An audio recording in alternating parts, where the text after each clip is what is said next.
महत्वाची बातमी IPL 2025 ट्रॉफीचा विजेता कोण होणार याची उत्सुकता आता मात्र शिगेला पोहोचलेली आहे। अनेक वर्षांनंतर IPL स्पर्धेच्या इतिहासात एक नवा विजेता मिळणार आहे। आज अंतिम सामन्यामध्ये रॉयल चॅलेंजर्स बंगळुरू विरुद्ध पंजाब किंग्स आमने सामने असणार आहेत। हा सामना अहमदाबादमधील नरेंद्र मोदी स्टेडियम मध्ये खेळवण्यात येणार आहे। पंजाबची अंतिम फेरीमध्ये पोहोचण्याची ही दुसरी तर RCBची चौथी वेळ आहे। मात्र त्यानंतरही दोन्ही संघांना अंतिम फेरीमध्ये विजयी होता आलेला नाही। त्यामुळे दोन्ही संघाची 18 वर्षांपासून IPL ट्रॉफी उंचावण्याची प्रतीक्षा कायम आहे। मात्र त्या दोन पैकी एका संघाची प्रतीक्षा आज संपणार आहे। आता कोण जिंकणार आणि कोण हरणार हे निकालानंतरच स्पष्ट होणार आहे।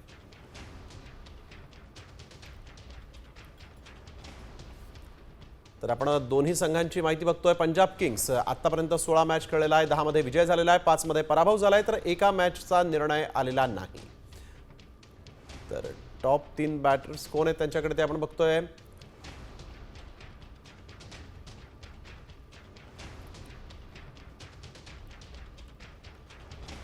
टॉप 3 बॅट्समन आणि top 3 bowlers Arshdeep Singh, Marco Jansen आणि यजुवेंद्र चहल हे टॉप 3 बॉलर्स आहेत। तर रॉयल चॅलेंजर्स बंगळुरू 15 मॅच खेळलेला आहे, 10 मध्ये विजय झाला आहे, 4 मध्ये पराभव झाला आहे, तर एकाचा निर्णय आलेला नाही। टॉप 3 बॅट्समन आहे विराट कोहली, दुसरा आहे फिल सॉल्ट टॉप 3 बॅट्समन मध्ये, तिसरा आहे तो रजत पाटीदार। तर टॉप 3 बॉलर्स कोण आहेत ते आपण बघूयात। जोश हेझलवूड, कुणाल पंड्या, तसंच भुवनेश्वर कुमार टॉप 3 बॉलर्स मध्ये येतात। त्यामुळे अटीतटीचा हा सामना होईल यात शंका नाही। तर अहमदाबादमधील नरेंद्र मोदी स्टेडियम मध्ये आज IPLचा हा अंतिम सामना खेळवला जातोय। या ठिकाणी आज पावसाचाही अंदाज आहे। अंतिम सामन्यात पाऊस पडल्यास IPLची ट्रॉफी कोणाला मिळणार याचीही सध्या चर्चा रंगली। रॉयल चॅलेंजर्स बंगळुरू विरुद्ध पंजाब किंग्स यांच्यात अंतिम फेरी राखीव दिवस आहे आणि पावसामुळे जर हा सामना थांबला किंवा सुरू होऊ शकला नाही तर हा सामना उद्या खेळवला जाईल। राखीव दिवशी देखील म्हणजेच उद्याही पावसामुळे सामना न होऊ शकल्यास गुणतालिकेत अव्वल असणाऱ्या संघाला विजयी घोषित केलं जाईल आणि पंजाब किंग्स हा गुणतालिकेत अव्वल आहे, त्यामुळे त्यांना IPL 2025 ची ही ट्रॉफी मिळेल। जर पाऊस पडला तर आणि जर कधी सामना पाऊस न पडता खेळवला गेला तर मात्र जो या खेळात विजयी होईल त्याला ही ट्रॉफी मिळेल। IPLची आज फायनल होती आहे। तर RCBचे चाहते जे आहेत ते आपल्या टीमसाठी आणि विराट कोहलीसाठी कोणत्या स्तराला जातील याचा काही नेम नाही असंच म्हणावं लागेल। आता RCB फायनल मध्ये पोहोचलेली आणि त्यामुळे तब्बल 18 वर्षांनी RCB ट्रॉफी जिंकेल अशी आशा चाहत्यांना आहे। आणि मग काय या गोड स्वप्नाला नजर लागू नये म्हणून अतरंगी फंडे या ठिकाणी पाहायला मिळालेले आहेत। आणि हा व्हिडिओ आपण बघतोय RCBला नजरेपासून वाचवण्यासाठी बंगळुरूमध्ये एका पठ्ठ्यानं चक्क लिंबू मिरचीनं आपली कार सजवलेली आहे। लिंबू मिरचीचं तोरण आपल्या कारला बांधलेलं आहे। RCBला कुठल्याही प्रसंगी नजर लागू नये म्हणून अशा पद्धतीनं ही कार जी आहे ती सजवलेली आहे। लिंबू मिरची या कारला बांधलेली आहे।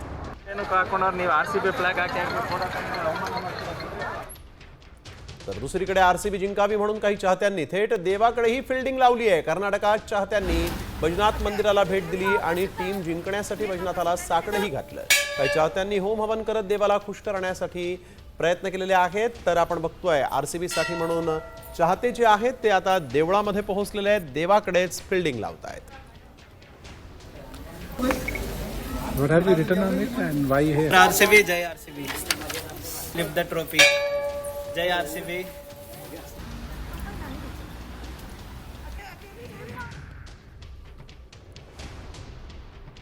तर अगदी काहीच वेळात IPLचा हा अंतिम सामना रंगणार आहे। RCB आणि पंजाब किंग्स मधील हा थरार पाहण्यासाठी अहमदाबादच्या नरेंद्र मोदी स्टेडियमवरही प्रचंड गर्दी उसळली आहे। दोन्ही टीम्सच्या समर्थकांनी याची डोळा हा सुवर्ण क्षण अनुभवण्याची पूर्ण तयारी केल्याचं दिसतंय। त्यांच्या भावना नेमक्या काय आहेत पाहूया।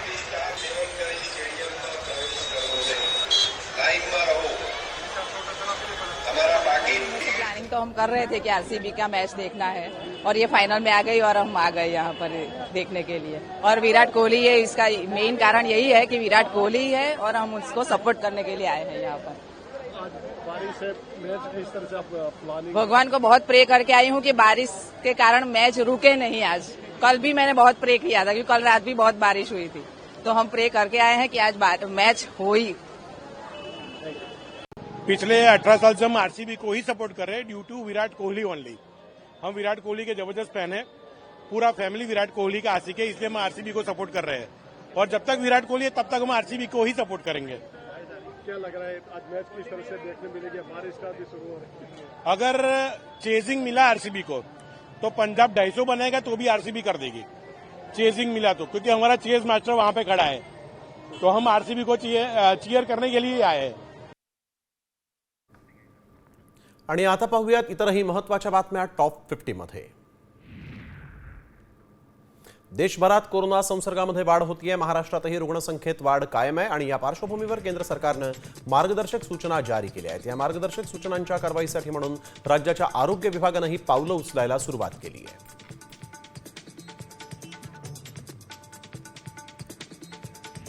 कोरोनानं राज्यभरामध्ये चांगलाच धुमाकूळ घातलेला आहे। देशात 4026 ऍक्टिव्ह रुग्ण आहेत। केरळमध्ये सर्वाधिक 1435 रुग्ण आहेत, तर महाराष्ट्र दुसऱ्या क्रमांकावर आहे। महाराष्ट्रामध्ये 506 ऍक्टिव्ह रुग्ण आहेत।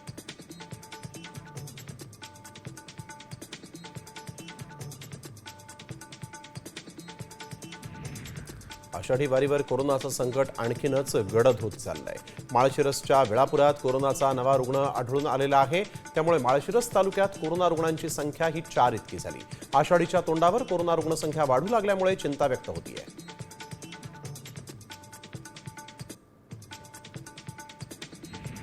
नागपुरात कोरोनाचे 2 नवे रुग्ण आढळलेले आहेत। नागपुरात जानेवारी ते एप्रिलच्या तुलनेत मे महिन्यामध्ये कोरोना रुग्णांच्या संख्येत किंचित वाढ झाली होती। मे महिन्यामध्ये 10 कोरोना रुग्णांची नोंद झालेली आहे। यावर्षी एकूण 13 कोरोना रुग्णांची नोंद झालेली असून 11 रुग्ण उपचारानंतर बरे झाले आहेत। कोरोना पार्श्वभूमीवर विदेशवारी करण्याबाबत सूचना देण्यात आलेल्या आहेत आणि 5 देशांमध्ये प्रवास करणं टाळा असा इशारा तज्ज्ञांनी दिलेला आहे। चीन, सिंगापूर, तैवान, हाँगकाँग आणि अमेरिका या देशात कोरोना रुग्णांमध्ये वाढ होतीये, त्यामुळे तिथं प्रवास टाळा। जर प्रवास अटळ आहे तर कोरोना प्रतिबंधात्मक नियमांचं पालन करण्याचा सल्लाही देण्यात आला आहे।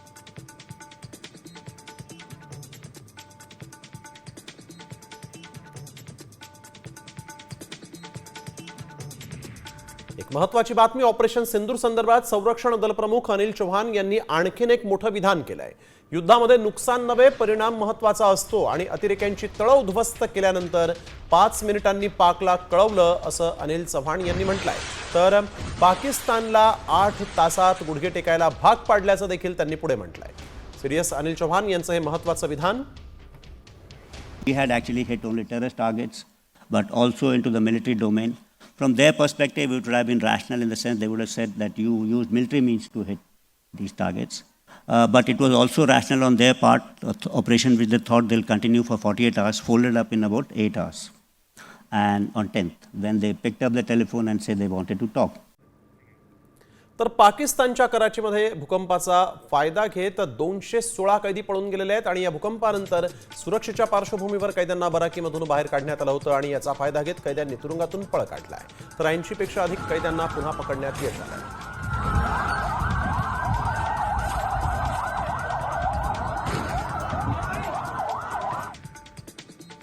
पाकिस्तानच्या एका गुप्त दस्तऐवजानं ऑपरेशन सिंदूरच्या व्यापकतेचा खुलासा केलाय। भारतानं मागील महिन्यातील हवाई हल्ल्यांमध्ये जाहीर केलेल्यापेक्षा 8 अतिरिक्त लक्ष्य भेदलेली आहेत असं दस्तऐवजामध्ये नमूद आहे। पाकिस्ताननं शस्त्रसंधीची विनंती का केली याचं कारण देखील स्पष्ट झालं आहे।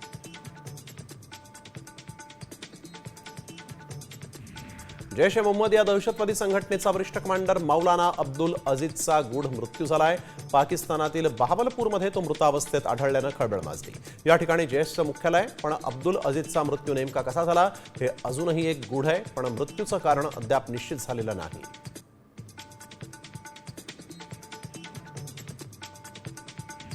तुळजाभवानी मातेच्या भाविकांना पुढील आठवड्यापासून चितळेंचा मोतीचूर लाडू प्रसाद म्हणून मिळणार आहे। तुळजाभवानी मंदिर संस्थानाचे अध्यक्ष कीर्ती पुजारांनी ही माहिती दिलेली आहे. बालाजी देवस्थानच्या धर्तीवर लाडू प्रसाद देण्याचा मंदिर संस्थानानं निर्णय घेतलेला आहे. पुण्यातील मिठाईवाले चितळेंची तुळजाभवानी मंदिर संस्थानाचा करार झालेला आहे.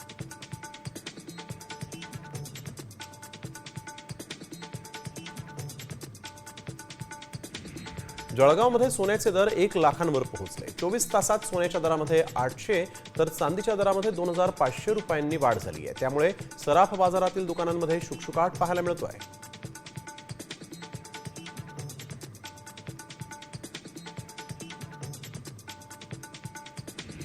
टेक कंपनी मायक्रोसॉफ्ट आणखीन एक मोठा धक्का देणार आहे. मायक्रोसॉफ्ट 300 कर्मचाऱ्यांना कामावरून काढून टाकणार अशी माहिती मायक्रोसॉफ्टनं दिलेली आहे. काही दिवसांपूर्वीच मायक्रोसॉफ्टनं तब्बल 6800 कर्मचाऱ्यांना कामावरून काढून टाकलं होतं. त्यानंतर हा दुसरा दणका कर्मचाऱ्यांना बसणार आहे.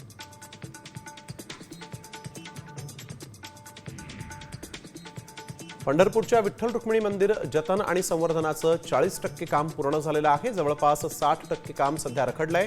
राज्य सरकारने या कामाला 73 कोटींचा निधी दिलेला आहे. आतापर्यंत विठ्ठल आणि रुक्मिणी गाभारा, सोळखांबी, चौखांबी आणि पश्चिमद्वार आदी कामं पूर्ण झालेली आहेत. दरम्यान महालक्ष्मी मंदिरासह इतर अनेक ठिकाणची कामं संथ गतीनं सुरू आहेत.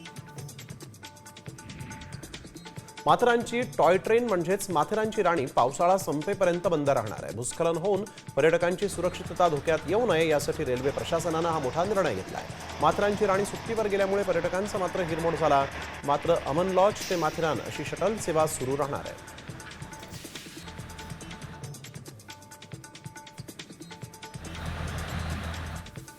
राज्य मंत्रिमंडळाच्या बैठकीत एक मोठा निर्णय झालेला आहे. कुर्ल्यातील मदर डेअरीची जागा धारावी प्रकल्पाला देण्यात आलेली आहे. 8.5 हेक्टर जागा धारावी पुनर्विकासाला देण्यात आली. विरोध न जुमानता राज्य सरकारनं जागा प्रकल्पाला देण्याचा निर्णय घेतलेला आहे.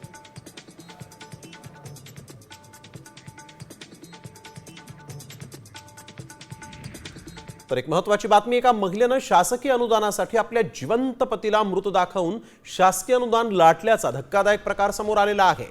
घनसावंगी तालुक्यातील सिद्धेश्वर पिंपळगाव इथली ही घटना आहे. या संदर्भात खुद्द पतीनंच जिल्हाधिकाऱ्यांकडे तक्रार करून ही घटना उघडकीस आणली. विधवा आणि निराधार महिलांना शासनाकडून दरमहा अनुदान दिलं जातं. दरम्यान पती जिवंत असताना त्याला मृत दाखवून महिलेनं 8 वर्षांपासून निराधार योजनेचा लाभ घेतला आणि या संदर्भात संबंधित महिलेचा पती भिकाजी गाडे यांनी जिल्हाधिकाऱ्यांकडे तक्रार केलेली आहे. तसंच सदर महिलेचं मानधन तत्काळ बंद करा अशी मागणीही त्यांनी केली आहे. तहसीलमधील उर्मट अधिकारी उर्मट ते प्रशासन आंधळदळतंय, कुत्रपीठ खातंय. एवढे अर्ज वरिष्ठते येऊन यांनी त्या सगळ्या अर्जाला केराची टोपली दाखवली. मला न्याय द्यायला नाही. जवळजवळ 6 महिन्यापासून मी सतत या घनसावंगी कार्यालयाला येऊन अधिकाऱ्याला भेटत आहे. तो तोतला अधिकारी जो नायब तहसीलदार आहे तो मला म्हणतो, अरे यार हे केस तर म्हणजे एक मेलेलं मड आहे, याला उकरून तुला काय मिळायचं. तर माझं म्हणणं असं आहे की असं जर आपण जिवंत नवरा शासनाची जर फसगत करीत असेल तर हे वाईट आहे. पाहूया तर टॉप 50 बातम्या. लोणावळ्याच्या डोंगर गावात जनावरांना भूल देऊन पळून नेण्याचा कसायांनी आता प्रयत्न केलेला आहे. मात्र स्थानिकांच्या सतर्कतेमुळे त्यांचा हा डाव फसला. स्थानिक नागरिकांनी जागरूक राहून आपल्या आजूबाजूला असे प्रकार घडत असतील तर गोरक्षक संघटनेला तत्काळ कळवावे असं आवाहन केलेलं आहे.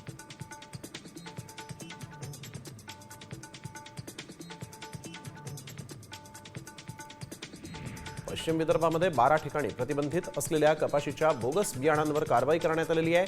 गेल्या 3 आठवड्यांमध्ये तब्बल 4429 बियाणांची पाकिटं आणि 800 किलो खुली बियाणं जप्त करण्यात आलेली आहेत. त्यांची एकूण किंमत 62 लाख इतकी आहे. दरम्यान पोलिसांनी बोगस बियाणांच्या मुख्य आका जो आहे त्याला शोधण्याची मागणी आता अमरावतीचे खासदार बळवंत वानखडेंनी केली आहे.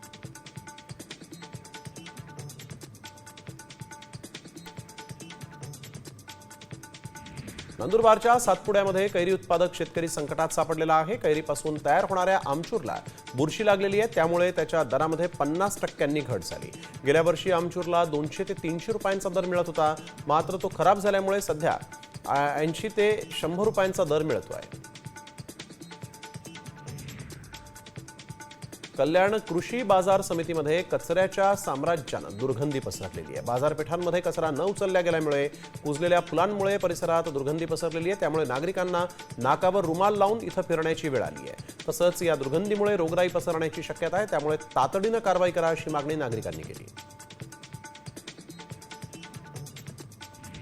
कांदा निर्यातीवरील सवलत रद्द केल्यामुळे जे 2 पैसे शेतकऱ्यांना मिळणार होते ते मिळणार नाहीत। तसंच पावसामुळे शेतकऱ्यांचं नुकसान झालेलं आहे, तर शासनानं नुकसान भरपाई म्हणून जी सवलत रद्द केली आहे ती रद्द करू नये अशी मागणी कांदा व्यापाऱ्यांनी केली आहे।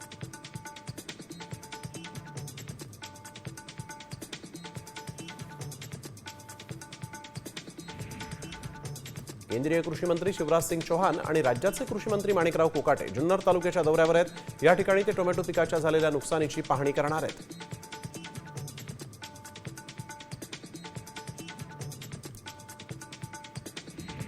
केंद्र सरकारनं निर्यात प्रोत्साहन योजनेअंतर्गत केलेल्या नव्या बदलांचा फटका कांदा निर्यातदारांना बसणार आहे। आतापर्यंत निर्यातीवर मिळणारी 1.9% परतावा सवलत केंद्रानं 1 जून 2025 पासून पूर्णतः रद्द केली।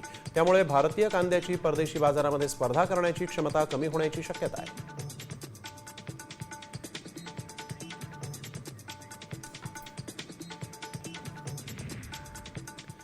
तर एक महत्त्वाची बातमी, विशाळगडावर बकरी ईद निमित्त कुर्बानीकरिता हायकोर्टाकडून परवानगी देण्यात आलेली आहे। दर्गा ट्रस्ट आणि भाविकांना मुंबई उच्च न्यायालयानं मोठा दिलासा दिलेला आहे। विशाळगडावर बकरी ईद कुर्बानीची परवानगी देत हायकोर्टानं दर्गा ट्रस्टसह इथं येणाऱ्या भाविकांना मोठा दिलासा दिलेला आहे। बकरी ईद निमित्त 7 जून आणि त्यानंतर 8 ते 12 जून दरम्यान विशाळगडावर कुर्बानीकरता हायकोर्टानं सशर्त परवानगी दिलेली आहे। त्यामुळे इथल्या दर्ग्यामध्ये 4 दिवस चालणाऱ्या उरूसमध्ये सहभागी होण्याकरिता येणाऱ्या भाविकांना मोठा दिलासा मिळाला आहे। हजरत पीर मलिक रेहान दर्गा ट्रस्टनं या संदर्भात मुंबई उच्च न्यायालयामध्ये याचिका दाखल केली होती। बकरी ईद निमित्त इथं प्राण्यांची कुर्बानी देण्याची परवानगी या याचिकेतून मागण्यात आली होती।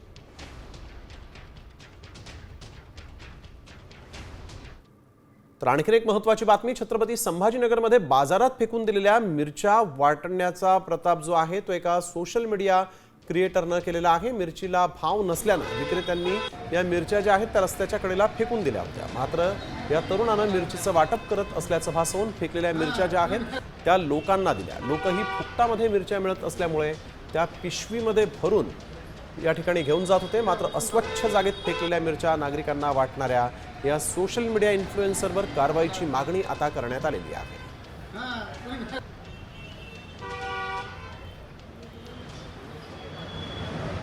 पाहूया तर टॉप 50 बातम्या। धाराशिवमधील परांडामध्ये बिबट्यानं अक्षरशः धुमाकूळ घातला। ब्रह्मगावात त्यानं रेड्याचा फडशा पाडला, त्यामुळे पशुपालकांची काळजी वाढलेली आहे। बिबट्याचा बंदोबस्त करा अशी मागणी आता केली जाते। येवल्यामध्ये कोट्यावधी रुपयांची अवैध दारू जप्त करून एकाला ताब्यात घेण्यात आलेला आहे। सदर गुन्ह्यात वाहनासह 1,21,53,000 रुपये किमतीचा मुद्देमाल जप्त करण्यात आला। अवैध दारूची चोरटी वाहतूक करण्यासाठी टँकरचा वापर करण्यात आलेला आहे। या 3 कप्प्यांमध्ये दारूचे 1,100 बॉक्स होते। मिळालेल्या गुप्त माहितीनुसार कोपरगाव टोल नाक्यावर ही कारवाई करण्यात आलेली आहे।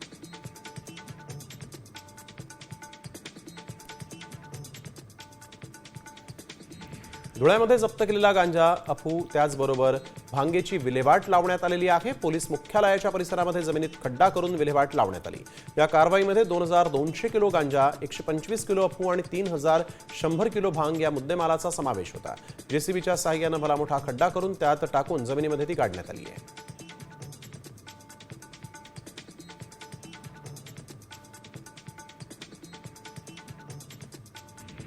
नांदेडमध्ये जलसिंचन योजनेमध्ये बोगस साहित्य विक्रीतून कोटींचा घोटाळा झाला आणि या प्रकरणी 4 प्रभारी कृषी पर्यवेक्षकांचं निलंबन करण्यात आलेलं आहे। दरम्यान ठिबक आणि तुषार साहित्य विक्रेत्यांशी संगनमत करून त्यांनी कोटींचं अनुदान लुटलेलं आहे।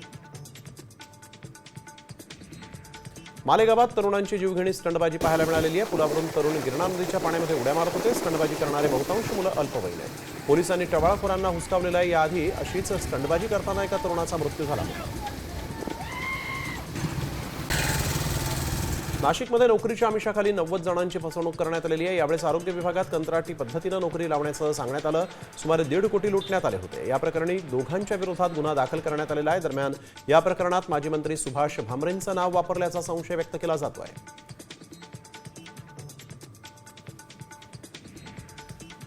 सांगलीतील एका खासगी हॉस्पिटलची तोडफोड करण्यात आलेली आहे। विश्रामबाग चौक इथल्या आदित्य हॉस्पिटलची वंचित बहुजन आघाडीनं तोडफोड केली। राज्य कामगार विमा योजना आणि बांधकाम कामगार योजनेअंतर्गत मोफत उपचार असून देखील रुग्णांकडून पैसे घेण्यात येत असल्याचा आरोप यावेळेस वंचितनं केला आहे। नाशिक शहरासह सिडको सातपूर भागामध्ये घरफोडी मोबाईल चोरी या प्रकारामध्ये वाढ झालेली आहे. सातपूरच्या अशोकनगरामध्ये मध्यरात्री भुरट्या चोरांनी घराच्या बाहेर उभी असलेली रिक्षा चोरून नेली. चोरीची ही संपूर्ण घटना सीसीटीव्हीमध्ये कैद झाली आहे. या प्रकरणी पोलिसात तक्रार दाखल करण्यात आलेली आहे. नागपुरात चोरीचं प्रमाण वाढलंय. इथल्या महाल परिसरामध्ये व्यापाऱ्याच्या घरामध्ये चोरी झालेली आहे आणि यावेळेस चोरट्यांनी सोनं चांदीसह रोख रक्कम असा 25 लाखांचा ऐवज लंपास केला. घरातील व्यक्ती बाहेरगावी गेलेले असताना चोरट्यांनी ही चोरी केल्याचंही समोर आलं. या प्रकरणी आरोपींचा पोलिसांकडून शोध घेतला जातोय. जळगावात बसमध्ये चढताना एका वृद्धाचा खिसा कापून 50,000 रुपये लंपास करण्यात आले. ही घटना नवीन बस स्थानक परिसरात घडलेली आहे. या प्रकरणी अज्ञाताच्या विरोधात गुन्हा दाखल करण्यात आलेला आहे.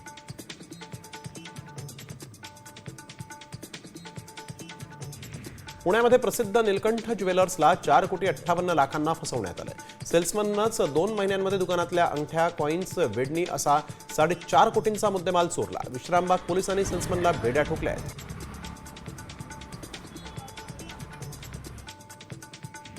बीडमध्ये शेतजमिनीच्या वादातून 2 गटात वाद झाला आणि या मारहाणीचा व्हिडिओ समोर आलाय. खरीप हंगामापूर्वी शेतीची मशागत सुरू असताना 2 गटात वाद उफाळून आला.